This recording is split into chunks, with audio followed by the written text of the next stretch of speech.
Beetroot പച്ചടി ഉണ്ടാക്കാം. Create ചെയ്ത് നമ്മൾ 1/4 കപ്പ് തേങ്ങ, പച്ചമുളക്, 1 കടുക്, 1/4 ടീസ്പൂൺ മഞ്ഞൾപ്പൊടി, 1/2 ടീസ്പൂൺ മുളക് പൊടി, ജീരകം, ഇത്ര കരിവേപ്പിലയും ഉണ്ട്. നമുക്ക് അരച്ചെടുക്കാം. ഉപ്പും മഞ്ഞൾപ്പൊടിയും കൂടി ഇട്ട് വേവിക്കാം. പൊടിയും കൂടെ ഒരു ടീസ്പൂൺ ജീരകവും തേങ്ങയും മഞ്ഞൾപ്പൊടിയും കൂടെ അരച്ചെടുക്കാം. ഇതും കൂടി ഇട്ട് അരച്ചെടുക്കാം. വേവാൻ മാത്രമായിട്ടുള്ള വെള്ളം ചേർക്കാം. ഇളക്കി കൊടുക്കണം. വീണ്ടും നമുക്ക് അരച്ച് വെക്കാം. 1 ടേബിൾ സ്പൂൺ വെളിച്ചെണ്ണ ഒഴിച്ചു. അതിലിടവും ചുമന്ന മുളകും കരിവേപ്പിലയും ഇടാം. അരപ്പ് ചേർക്കാം.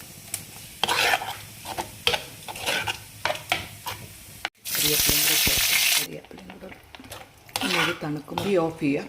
ഒഴിക്കാം. ബീറ്റ്റൂട്ട് പച്ചടി റെഡി ആയിട്ടുണ്ട്.